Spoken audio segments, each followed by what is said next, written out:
Welcome back to Second Breakfast. We're here to talk about Diablo 4 Act 5 today. This is the penultimate act in the game. We've been covering The Penultimate Peril by Lemony Snicket is where I learned that word. That's how I learned that word. We've been covering this game all year, and it's starting to feel like it. All year? Would you call it a long campaign? Fun fact, I learned how to spell that word from Halo 2. Yes, I use... Okay, here, I'll say something stupid about myself. Mm-hmm. When one of the first games I ever played was Halo 2, and I didn't know the word elite, so I called them elites. Oh. You loser. How old were you? When did that come out? Old enough to have known. Well, what was it, like 2004? Yeah. Okay, yeah, so I was... A mere boy of 10. He was 38 years old. Too old. Little propeller hat and a vest. Oh, Cam. Yeah, so Diablo 4, we did our big Diablo 3 retrospective. We did the beta for 4, and now we've done one for each act. So yes, we've been covering this for a while. Okay, you're right. It's been a long time. I'm sorry. I retract my statement. And we did not like the last act, so we're coming in negative here. But luckily, this act was much better. This Act 5, this is called Secrets Bartered, Fates Sold. This one was 22 quests. The last one was 6. It was weird and vestigial. We don't talk about that one. This one was much better. And before Maggie jumps into the story, because we actually have some story to dig into this time, I wanted to give just like a mini little State of the Union update for how we're doing with the game now. We're having fun. Mm-hmm. This game was actually fun this time. We had this crunchy, blazing, heavy metal combat. Maggie and I were both tinkering through our Paragon boards, and our skills work, our classes work well together. Imagine a game that works. Yeah. Whoa. The bar is low. The bar is low, but we are stuck in this until we finish the game. So we are. We're celebrating. No, honestly, this one was really fun. I'm being facetious. It was a good time. And you know what we did? We actually, because the basics, the fundamentals worked now, we could explore the next level of these mechanics. Mm-hmm. You and I were playing with aspects and codexes, crafting items, adding sockets, working with the jeweler. I was actually ending our play sessions with an empty inventory. And it's the first time I've done that all game. And that's not really because of the act. I think it's more just like we've been playing for long enough now that we're like used to, like we know what to do and how to work with our classes and abilities and weapons and stuff. So yeah. I forgot to introduce you guys. Maggie's here, of course, but also Tristan is here as our wonderful fantasy guest He made host. himself known. He did. He did. Right. Yes. I wooed the audience with my wonderful story about Halo 2, which is totally prevalent now. You did. I'm really and relevant here. I'm really proud of that one. All right. Halo, another franchise that fell down the shitter. Halo Infinite. Oh my god. I love that I've never played a single moment of Halo, and I know everything about it now, just from, my grievances. Yeah, exactly. Okay, so I'm going to lead y'all through Diablo 4 Act 5. Those numbers are hard to not mess up, let me tell you. I was really impressed the way you did it at the top of this episode, Cam. One comes after the other. Whoa there. That's true. That's how I... Okay, sorry. That's how you learn to count? One comes right after the other. It's very simple. That's how I remember the lyrics to 30 by Bo Burnham, because it's 2020 and I'm 30. I'll do another 10, 20, 30. Okay, whatever. Okay. So... Damn. Well, that just redeemed your Halo interlude. Tristan. Thank you. Yeah. Mine's better. Yeah, well, I think the audience would also like to know that I learned how to spell the word banana from Gwen Stefani. Me too. We all did. See, but here's the deal. I had a spelling test. The word was banana, but I'll be damned if I didn't spell the word bananas because of Gwen Stefani, and I got it wrong because I put the S. Because I put the extra S. So I loved that song so much. Wait, I need to know, did you do it like in rhythm? Oh, yeah. B-A-N-A-N. Yeah, and I learned how to spell the word beautiful from Bruce Almighty because of Jim Carrey going B-E-A-beautiful. That's, yeah. So, anyway, I'm a piece of trash. Let's keep going. Wow, we can spell. We know the word elite. We can read, we can count. Tune in next week whenever I just go through words in the dictionary. Okay. With little anecdotes about how I know them. Each and every one. Oh, so here's how I learned the word flower. Okay, so the story of Act 4. No, Act 5. Wow. Damn. Full circle. She got it right the first time. Talked about how impressive it was that Cam did it right, and then fucked it up. Welcome to the last episode of Second Breakfast. This is my swan song. Act 5. Remember, I didn't write this recap. Cam did. Sure. I did play the game, so I remember these things. Just I didn't write this out. Okay, so we are racing through tombs and crypts, and we're working with Donan to attune the Soul Stone, a vessel that we think we can use to trap Lilith. We then battle the manifestation of hate, and the attunement ritual fails. So we travel into a swamp. This part was so cool. I loved all the swamp stuff. It was really great. We travel to a swamp to meet a mysterious witch who turns out to be Thaisa, who we've met before, right? She's the one we saved from the Elias ritual. Yay. Okay. Yeah, so she summoned the lesser evil, which was Yes. Andariel, but then somehow survived being the vessel for that. Anyway. Yeah. Okay, so it's her. She's the witch. So she's going to help us with the Soul Stone, but we have to search through the cinder wastes for some important materials first. So we have this boss fight against Valtha, who's the Witch of the Wastes. Very cool. We then return to Thaisa, but the Soul Stone ritual fails again, so we go back to the swamp to help free Donan's grief-stricken mind. We make a gross potion that we then feed to Donan. Donan's the one who had the son, urine. That's why he's sad. Yes, and then we have visions of his dead son then appear, and he is sucked into a Mephisto portal where the wolf demon offers us a chance to stop Lilith by working with him versus our little fellowship under Lorith.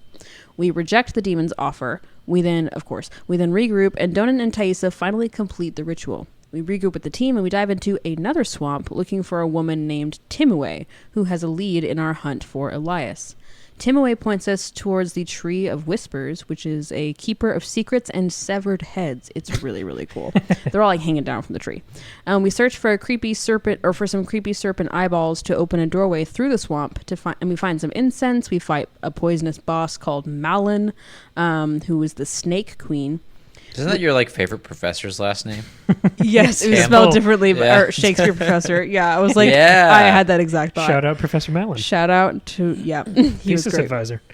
Oh, that's right, your undergrad. Yeah, he was fun. Okay, so then we return to Lorith with incense, and we light it at a secret blood-stained altar, and then a massive serpent emerges and carves a pathway through the swamp. It's cool. so cool. Yes. It's like slowly slithering through. We follow it. It's really, really cool. And then so we fight our way along this path towards the Tree of Whispers, through spirit ambushes and a foggy terrain. And then Neyrel, who is in tune with unseen voices and magic, advises us to journey on the serpent's back. So we walk across his back. It's so cool. So then we reach the Tree of Whispers and discover that Elias has some grave debt that he owes to the tree. And Cam wrote here in italics, perhaps some sort of Faustian bargain has taken place. He can't help himself. He Forgive can't. him. Professor Malin introduced me to Faustus. That's so true. it's his fault. It's him to blame. Okay, and so then the tree tells us that Elias knows how to summon Lilith and points us towards a coffin hidden in a shipwreck for more answers. We travel to shore and we learn more about Elias's obsession and rift with Lorith. We then battle through shipwrecks and beastly infections, and then Neyrel is infected, and it's rough. And then Lorith has to amputate her arm. It's not good. It's not looking good for Neyrel. And then we travel through this coffin into an underwater temple, and we're chasing echoes of Elias. We find one of his fingers, which is hidden away here and has been granting him immortality. So Horcrux? Yeah. And so we steal the finger, escape the temple, and regroup with the company, and return to the tomb from earlier with the whole team and try to attune the Soul Stone again. Thaisa senses Elias's unseen presence and chases him out of the tomb. Then we have a final boss fight against Elias, now that he is finally actually mortal and we can actually kill him. Because we keep trying to kill him and it's not working. It's because of his Horcrux finger. Okay. And it ends with a chase through the Plague Marsh and Elias's death after he has a final conversation with Lorith. He calls Lorith a coward. It's not very nice. Thaisa departs the group, and we notice that Lorith is also gone. So we return to the Tree of Whispers and discover that Lorith has made his own Faustian bargain with the tree, and so discovered Lilith's path and whereabouts. Lilith is when they make these Faustian bargains, they're condemning themselves to death. That was sort of the big story beat here. Yes. It's yes, that's possibly inherent in any Faustian bargain, but when you do it, when you go to the tree and you get whatever knowledge that you're seeking from them and they give it to you, they will eventually collect their debt by ensuring that your head goes on that tree and you don't get to move on in the afterlife. Yes, it's a big bummer. And so then Lilith is racing towards a gateway to hell beneath Chaldeum, and there's a tease for an upcoming fight between her and Mephisto, and our little fellowship prepares for war. So all very exciting and very, very fun. Sorry, I just realized I tossed the notes aside and I realized Cam needs them. Here you go. So, like, the Tree of Whispers. Christmas is about gratitude, right? But, like, you have a Christmas tree up for months, and when you look at it, you see ornaments. Some of them are from your childhood, some are just, like, kind of pops of color on the tree. What if we had this year, like, a second breakfast Christmas tree that was, like, Tree of Whispers style? So we have, like, a big portrait of my head, Maggie's head, Tristan's head, Sapkowski's head, Tolkien's our head. patrons' heads. All of our patrons' heads. Yeah. And then when you look at them, you feel grateful. I think there's inspiration here. You know, if you join our Patreon, you too can join our Tree of Whispers. I will personally come to your home and remove your head. For $2 a month. It's really it's a steal. I mean, you can't beat it. No, the Tree of Whispers was really, really cool. I thought this was a great, fun piece of lore, and like it was perfect, like quintessential gothic, creepy, fun Diablo. But like the addition or the change of the setting with like the swamp and all the snake stuff, and we can get into this when we get into the side quests. But there's a cool like running side. No, that's fine. Well, there's a cool running side thread of like the cult of the serpent or the serpent cultists, the snake cultists, and all of that stuff I thought was so fun, and so it felt so fresh and new, but also like it perfectly belonged in Diablo. I thought it was great. It was just really, really fun. This was like everything the last act wasn't. Yes. I mean, it feels so night and day, and I don't know if I get excited, and then sometimes I think I speak in absolutes when I shouldn't. But I think this is the best impression I've gotten so far in the game. Act 1 had a lot of promise. And Act 2 we liked, but less. 3 we liked, but less. 4 we didn't like. 4 was rough. So like that downward trajectory, this was great. This reminded me of Act 1. We brought these characters together finally. We got to see them interact. We got Donan's grief. We actually plumbed the depths of that. We got to explore Nerel's promise and see a real arc for her. We got a finale to this drama of Lorath and Elias that has now stretched through 3/4 of the game. So I feel like this is the within this game, which is too long and does sag and is not paced very well. There is a great theatrical cut within this overlong director's cut. Pretty great. Imagine if this was like Act 3. I know. Yeah. I know. It's so strange. At the same time, you're like, God, they could have done more with this story here. It's like, Jesus, why'd they pad this out so hard? Yeah. Like the beats are so succinct if you just play them one right after another. Yeah, I wonder how like on a second playthrough, if like skipping like kind of confidently skipping through the beats that don't matter so much and just kind of blazing past those and then slowing down and savoring the really important story beats. I wonder how that will feel, because the first time around you're like, well, I got to pay attention to everything because I don't know what's going on. I want to make sure, and so maybe a second playthrough will help. And there's such make that feel better. The promise of the first act is so good. We were so invested, and then the rest of the discussion has been like, where did Lilith go? I know. I was gonna say the other thing I loved about this act is that we're done with Elias. Like Elias. His story is interesting. He's a fun lead up to Lilith, but like he could have been a 1-act villain and not a 3-act villain. Absolutely no need for him to take up 3 acts of this game. And I know that like the point was we keep trying to kill him and it's not working, and like that's the point, but like we kept trying to kill him and it wasn't working. It was really annoying. I didn't like it. Well, Tristan, you were the big Elias guy. I think you really turned us on to that in that episode where he was introduced. Now that his arc is done, what do you think of it? So, yes, as this group's Elias denier, there are tinges of what I felt like could have been a good story. I mean, but it just smacks of everything that we've been talking about for sort of Blizzard requiring you to have done your homework so that you can fully enjoy the story that they've set forth. So like clearly when he's dying, you can tell that he and Lorath had a history. They used to be allies. Obviously we know that they're Haradrim. So they kind of grew up together. They learned together. They fought together. And you get like a little bit of a taste of that and like a tenderness between he and Loreth as Elias is dying. But like that was not present at all in the lead up. No. Yeah. Right. It was just Elias trying to summon a million demons for again, I've said this before, but it's like he wants to save the world, but his answer to doing that is by inviting all of the legions of hell upon it. It doesn't work. But I don't know, maybe I'm oversimplifying, maybe I wasn't listening, but that's just what I picked up. And I feel like I've got a pretty good idea because Elias was on the screen for 3 fucking acts. Can't forget him. Like Lilith is the big bad. Why did we follow the medium bad for so long? For right? at least half the game. At least in Diablo 3, you only had Magda for like the act 1 and 2, right? And then she was done. You knew that she didn't matter because the big bad was Diablo, and he eventually takes the reins. I don't really see that happening here. He had to carry a lot of weight, and therefore Elias had to be compelling. And I think like setting him up to have these gray motives of yes, he wants to help, but the motive, the means by which he's doing it seem to be misguided, and that's interesting because he starts off as a good guy. So where along the way did he, shift his thinking? What tempted him? What converted him and perverted, what were good intentions? Or was it just the same good intention the entire time, and for whatever reason this seemed like the only way forward? That just isn't super explored.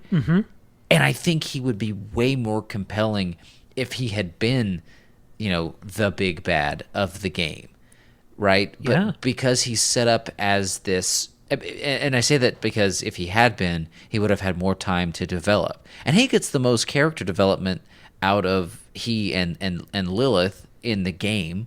Like at least we get the most time with him, right? So the opportunity is there for it to have happened.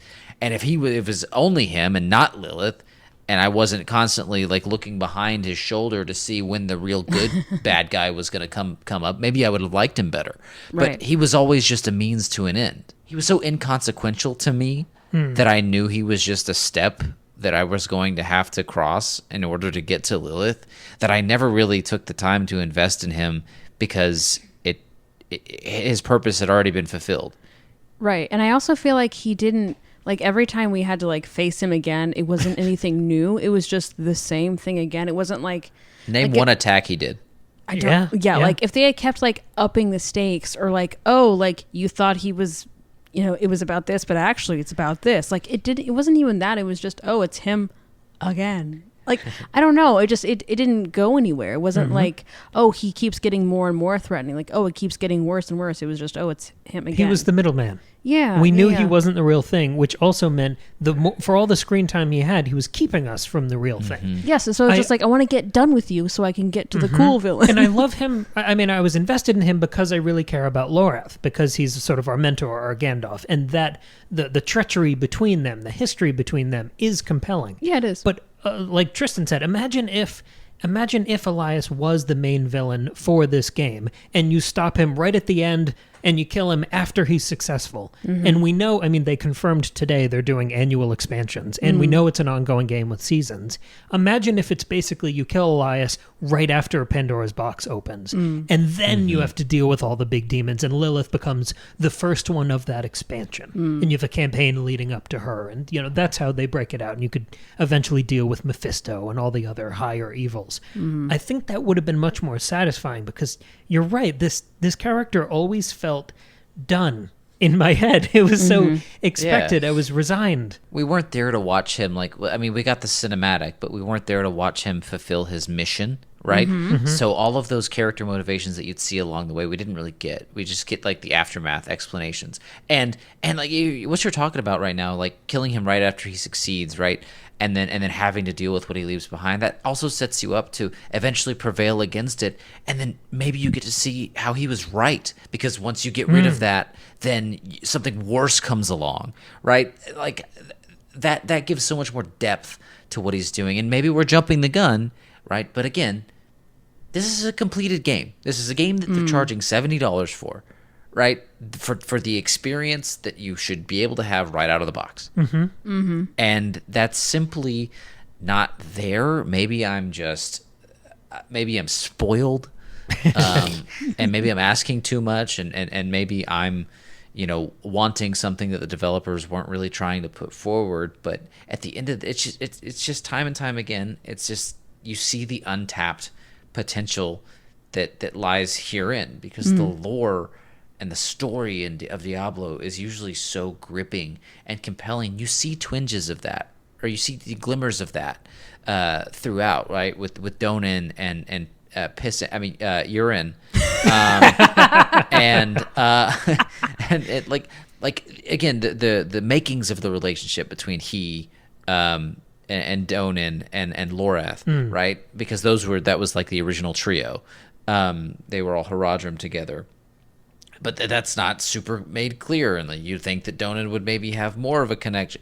It's just there's so many different threads and dialogue decisions that could have been made that would have made this like an easier sell and more compelling. It just feels like those decisions were cast aside in favor of yeah, I don't even know what. Yeah. Not a gem pouch. Sure. Yeah, and like a lot of the problems we've brought up along the way here, I think they're so fundamental that when we complain about lack of enemy variety in just the general mobs and dungeons and cellars you're in, you could make that same complaint on a higher level that we've dealt with Elias for 3 acts. Well, yeah, right. And like this one act that does give Elias a resolution. I enjoyed all of his content here. I liked the way it wrapped up. The game picked up in all departments here. Like somehow, against all odds, things sped up in the swamp. Like it was a great change of pace and mood. And we finally got the stuff I wanted from the next Diablo. Huge fantasy creatures, hacked off body parts of people we care about, drugs, pirates, major deaths. This was what I was looking for. Yes. And like they were even innovating. When I played this the second time on my sorcerer class, I noticed how concrete how tactile this act felt. The characters were interspersed together. We got to see alliances changing and breaking. Secrets were revealed. And even us going through the motions of mixing the potion for Donan, whether we're grinding materials or turning things. That. When we have to poison those bandits and then go hide in the corner and watch what happens to them. Yeah, that was cool. We were so involved here. It felt like they were iterating on this great formula instead of casting aside all of these great advancements they've made. And it's like, those are little things. Like, it wasn't like this big, major, like, new creature design they made or, like, new mechanic they made. It was just like, yeah, do this little thing. And it made the story feel just richer. And, yeah, like, you were more involved. And that was really fun. I liked that. Yeah, it was a step up, but also as we near the ending, I'm seeing how sort of disappointed I am in the overall game. Because it could have been like this the whole time. I know. Well, we were saying that this one felt the most like D3. Not that like this game needs to be exactly like Diablo 3, because that's not what you want. But it had all the things we loved about it, I think. And it, like, plus some of these newer things that you're talking about. Yeah, and you've both kind of said things like that. Can we go into that a little deeper of how this reminded you of Diablo 3? Sure. Well, I can say a big part of it was just I feel like I've nailed down my build, and I feel like the developers have patched up all the weird scaling problems and I feel powerful and like I know what I'm doing and I feel like I'm attacking quickly and I'm moving quickly and I am like doing real damage and my skills are all working together in a really nice harmonious way, which is what I love about like nailing down a build in Diablo 3 is when all your skills work together really nicely. So there was that, but also like, I don't know, there's a bit more color in the swamp. It was less like gray and which red is a and strange thing to say, but it might be, yeah, because I'm not like a Diablo loyalist. I've only played Diablo 3 and now 4, but it was a little bit more lively, and there was like fun mythology, and and like you said, Cam, there was the weird poisoning and amputated limbs, and just stakes, big stakes, dramatic stakes, and a great cinematic cutscene. Like it was. That's what I loved about it. Okay. Yeah, I think the thing that makes this feel more like Diablo 3, I mean, aside from the aesthetics, which Maggie's exactly right. I mean, there's a little bit more color in the swamp. It just feels more like swashbuckly, right? The thing that differed from here, like by and large in Diablo 4 versus Diablo 3, is that the entire journey of Diablo 3 is like epic, like bordering on the melodramatic. Yes. Right? Because you are literally, you are the Nephilim, you are the half devil, half angel. You're so destined. Fun. Yeah, but like that's so cool. Yeah. That fantasy is so cool. Like Right. you're the fucking chosen one. Because it's chosen one. It's fun. Here you've got some blood of Lilith and you're basically a cultist, I guess. You have a connection to her and somehow you're like a really good warrior. You're kind of randomly involved for kind of no reason. Training or magic to speak of. Right. Other than if you're like a sorcerer. Anyway, like that's sort of what I mean to say is that like Diablo 3 felt way more epic, right? And this felt like an epic adventure, but with all of the different locales that we went to, from the swamp to the bottom of the sea. You know, we really did all of that. It really feels like you went on an adventure. Yeah. This act, and you had this really cool mechanic. For example, like the snake, like that, having first of all the cutscene of you passing out, and then like the snake looking like it's gonna eat you, and then like so cool. it not being absolutely clear what the snake is supposed to represent. Or, but it also. So you're following this like ghost snake, and it guides you through the swamp, and you can still see your map, but it's obscured. You're like off the map as you're following through the snake, which sort of adds to the discombobulation of like feeling like this is maybe a dream and not necessarily knowing where you're going, and you don't really know if it's a friend or foe. So there's this intrigue that exists within there as well. And then you've also got the introduction of something so novel like the Tree of Whispers, right? I've never heard of that in the entirety of my, playthrough of Diablo 3, any of the Diablos. I feel like that's totally new here. And that's fun. Here you see them actually adding to their lore, instead of just, subsisting on cannibals and vampires like they did for 70% of the game that came before this. Yes. yeah. It felt new and fresh. Like the cult of the snake stuff, right? We've had plenty of blood cultists and people in circles doing blood rites and rituals and stamping and chanting and slicing open people. Like we've seen a lot of that, and I always love that. That's a lot of fun. But we've seen that. right? And so like even with these side quests, digging into the cult of the snake and like the weird magic going on there, and like and going in that thing with the big snake, it felt like we were really discovering something and uncovering something and almost like solving a mystery and really diving into the lore while also progressing the story. It wasn't just like a silly little tangent just for giggles. Like it was actually part of the story.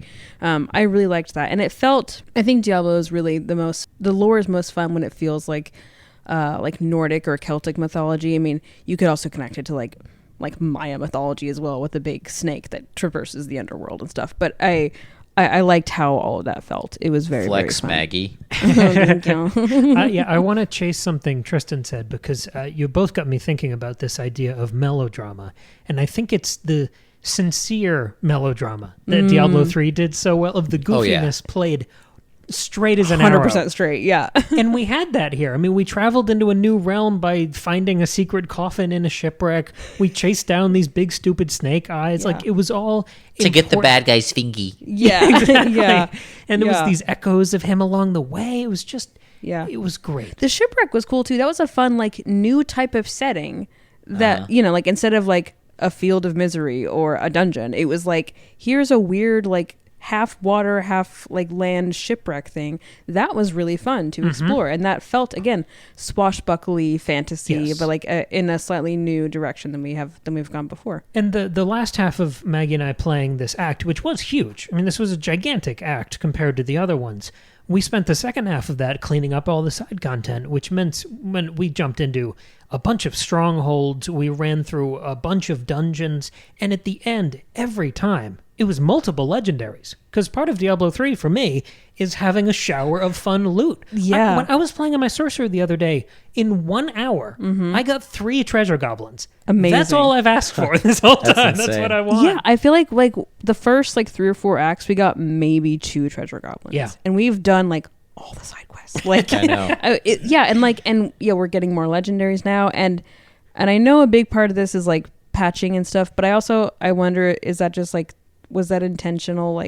The further in the game you go, the more, the better gear you get? There are guaranteed legendary drops from things like loot goblins after a certain level. Okay, cool. Yeah, so that's also nice to see. So it's nice to be rewarded. I wish we gotten a bit more of this stuff earlier on in the game. And they're compelling now. With aspects, with abilities, we're actually digging into builds and changing things. Yeah, that's also very, very fun to play around with. Now that I am comfortable with my character, my build. So maybe a good way to wrap up, and obviously all 3 of us, I want to jump in here, but I like doing these little class updates of sort of where we are with our classes around this time, how we're settling in, because we're right about to get to the ending.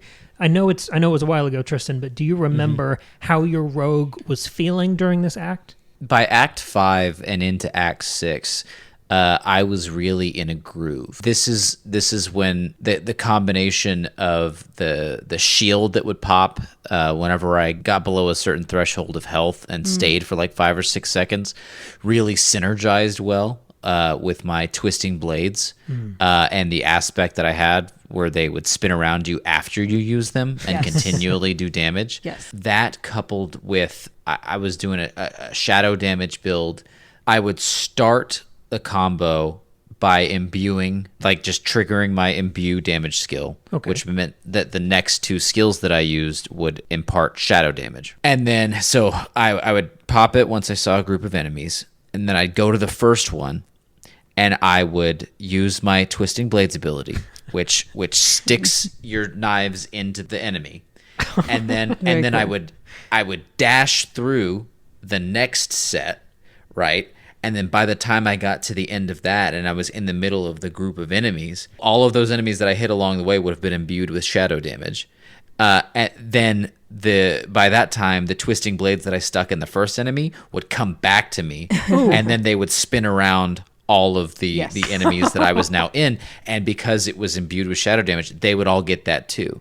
And once an enemy is imbued with shadow damage, when they die, I have an aspect that they explode. Yes. For a certain amount of damage, and so you can really chain kills. That was my immediate combo whenever I would approach a new group, and I would just decimate people. Very cool. And that was even at that point I was using that you can duplicate yourself as your ultimate, and you have another you run around doing all the same skills just with a little bit reduced damage. And so that was just, I would demolish bosses exactly like that too. Wow. Especially when they would they'd have little minions. You remember that Surat boss, the spider boss? Yes. Yeah. That was essentially the way that I beat her back in the beginning of the game, is because I used that shadow damage, and then she had a million little minions around her. Well, all of that damage would just annihilate all of the ones around her. So that was what I ended up using. That came together really well, and that's what I used till the end of the game. God damn, the barbarian sucks. I was gonna say, man, awesome. I can't wait to play the rogue. So, because that's what I'm planning on doing the next time I do this.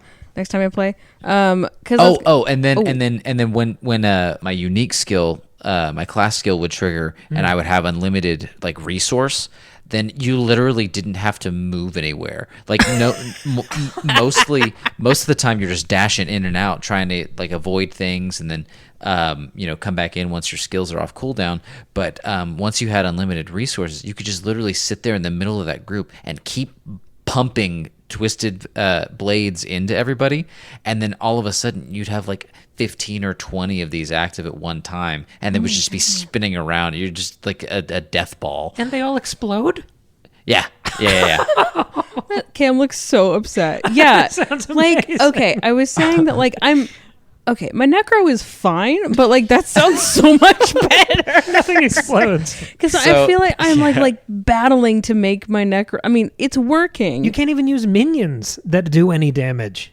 Well, yeah, no, I've done the thing. You can either like have minions as a necro, or you can like sacrifice the ability to have minions to like, I forget what, you get some other kind of perk, and that's the route I've gone because of the whatever the internet told me to do. That's why I did it. Literally, I don't know why. Because it wasn't working the way you wanted. It wasn't working. Yeah, and it was just like also annoying, like because you had to, anytime your skeletons were killed, you had to like find corpses to use to reset. It was stupid, but whatever. So that sounds really cool because my necro was like fine. Like I'm in a groove. I have I don't know all the skill names. I'm sorry, but I have the one.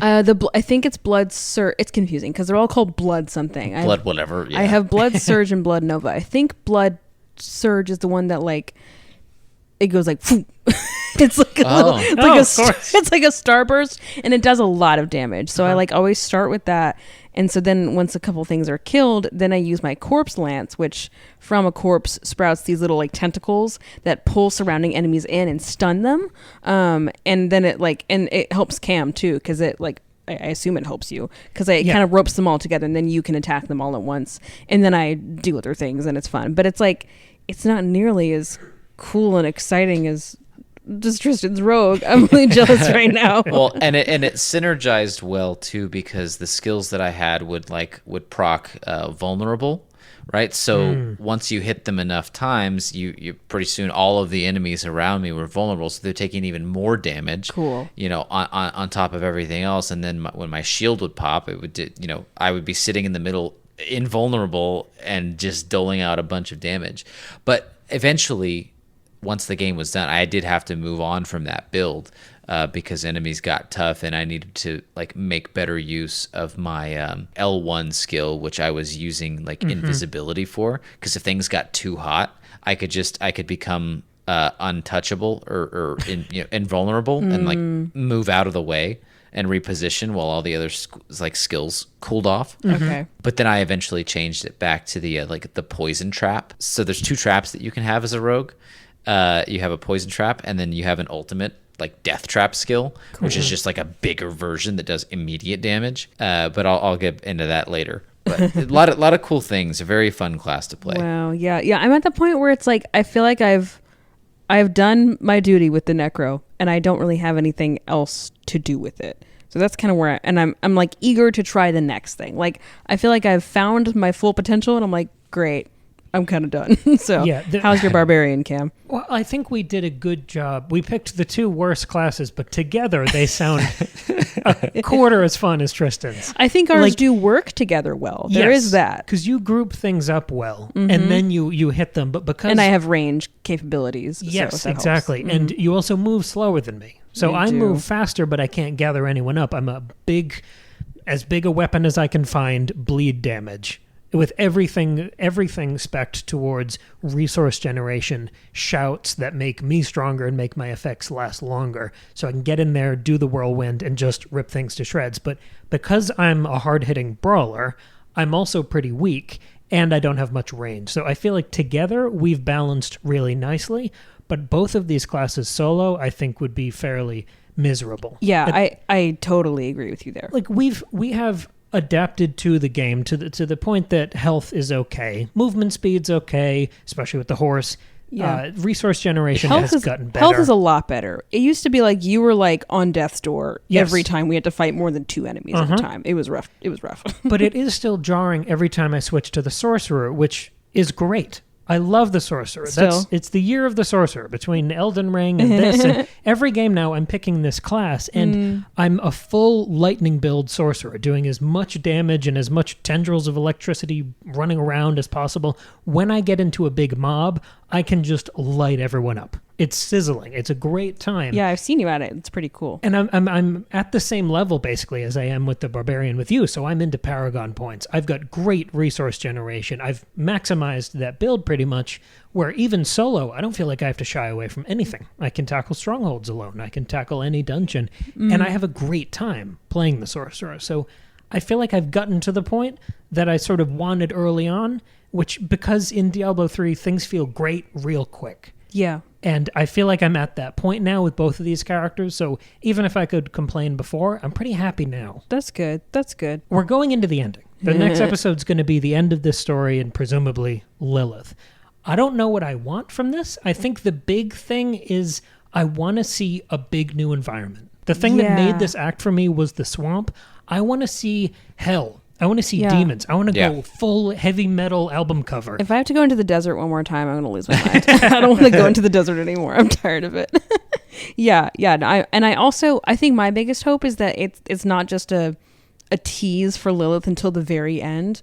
I want to see her. I want her to be present throughout this last act because she's been so absent and it's felt like such a letdown. So I'm hoping that obviously we're not going to fight her until the end, like duh, but we can chase her. I want more flashbacks. I want more blood petal thing. Like I just want to see her more because she's so cool. I want to know more about her. So that's what I'm hoping for. Yeah.